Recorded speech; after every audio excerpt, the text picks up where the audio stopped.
Backroadswine.com would like to remind everyone listening, during the holiday season, Northern California highways will be busy with motorists traveling to and from family and friends. So make sure you and your family have a safe and sober way home, and please never drink and drive.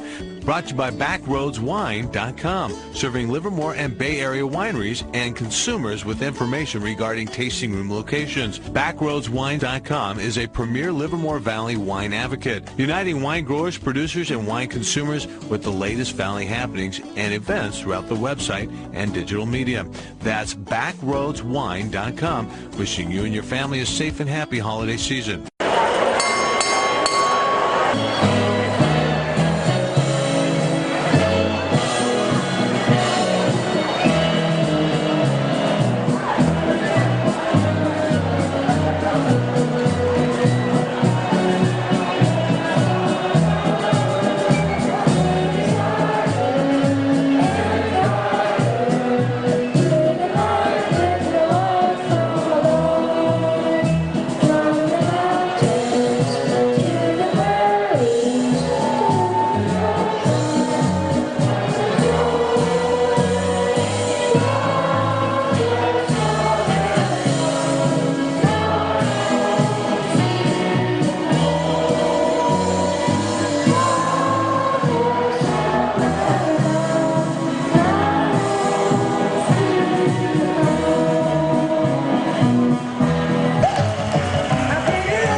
Everybody. Hope your dinner last night was wonderful.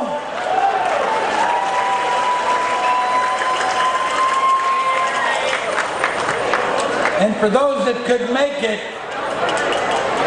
we had a great day with the kids yesterday out in Immokalee. It was wonderful. I want to thank Mary Pat Hussey and Ann Bain for organizing that. Many people. First, our incredible corporate sponsors.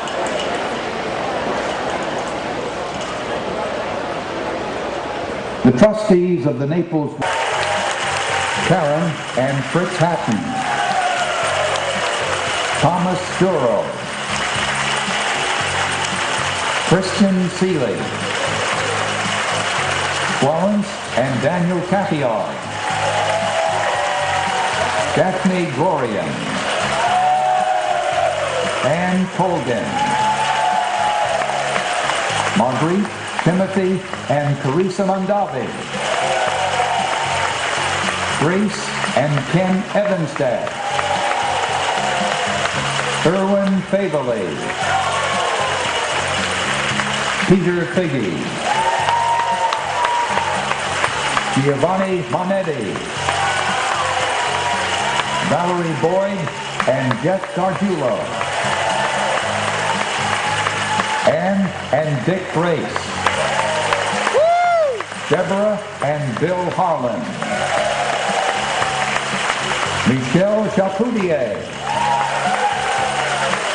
Paul Hobbs, Allie and Charles Banks, Doug and John Schaefer, Elaine and Manfred Frankel, Stuart Sloan, Sherry and Darren Staglin, Elizabeth and Clark Swanson, David Powell, Vincenzo Abruzzese, Barbara Banke and Jess Jackson, Delilah Villavere, Chuck McMinn,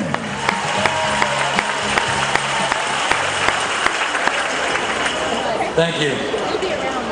The Chef de Cuisine is a chef that's given support to our festival in many ways. The cuisine. I would like Tom to stand.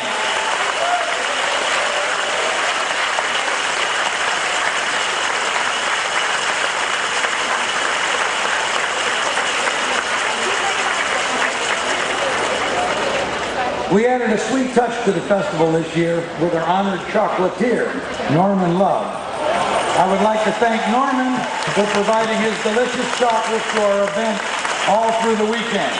Please stand, Norman.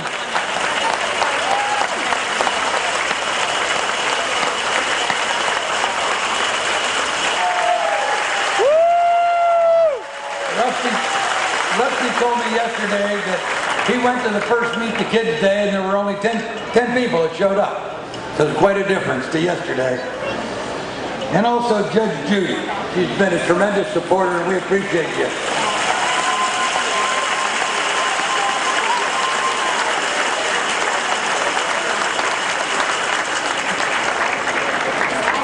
We also have a special guest that showed up.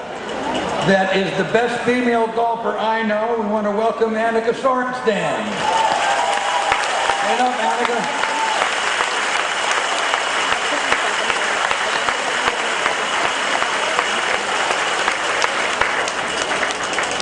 Each year, the chairman has the privilege to select the festival's honored vintner. This year, I am honored to recognize the father and son team that are not only great winemakers, but they're wonderful people. Please watch this short video. They say the apple doesn't fall far from the tree. In the case of our 2008 honored vintners, the grapes didn't fall far from the vine. The father and son team of John and Doug Schaefer of Schaefer Vineyards have established a legacy of fine winemaking that spans generations. Well, when we got the call from Don Gunther about being honored vintners, I was talking to him. I said, "Great, Don, hang on a second." I yelled to Dad in the next office, said, "Dad, you're the honored vintner next year," because it was Dad's turn to go to Naples. We trade off every year. I got back on the phone and Don said, "No, Doug, you don't get it. We want both you guys." I said, "Well, Don, we don't do that." He goes, "What do you mean we don't do that? You both come." And I've learned that you don't say no to Don Gunther. So next thing I know, Dad and I are both planning to come down to Naples to be honored vintners. But in 30 years, this is only the second time we've ever done this together. The first and only other time was back in our hometown 3 years ago when we went back together with the family. But usually we just don't do these things. Now, usually Dad's in Florida and I'm in Cleveland, and just when it comes to Schaefer business, we don't go out together. We divide and conquer. So this is a pretty special day, special event for us at Naples to be together. And instead of being on the golf course, we're actually going to work together. Besides, I can figure out how you tell those stories different from the way I tell them. Yeah. Well, I don't know my time right. The Schaefer story begins in 1972 when John made a major career change. He left a 23-year career in publishing in his rearview mirror for the fabled hills and renowned microclimates of Naples, where he envisioned his future as a winemaker. John Schaefer crushed the family's first vintage in 1978. Just 1 year later, construction started on the winery. That first crush, a Cabernet Sauvignon, turned into full-fledged love when it was released in 1981. Doug, of course, went to Davis. He was on his way to becoming a vintner. And long after 3 years, he decided that because of his interest in children, he wanted to be a teacher. So he got a credential, and they asked me if I had any problems. I said, "Not at all, be my guest." And so we went off and was a junior high school teacher in Arizona. And after 2 years, I got a phone call from Doug. He said, "You know, Dad, I've got these two interests, education and wine. And now that I've been a teacher for a couple of years, I find there's an awful lot of politics in education." And of course, I kept my mouth shut. And but he said, "I'd like to. I think I'll come back to Naples." And I said, "Well, that's fine, Doug, but we already have a winemaker, so there's no job for you." I said, "Hey, I wasn't looking for a job. I don't want to work with you." So right from the beginning, we were on the same page. Great.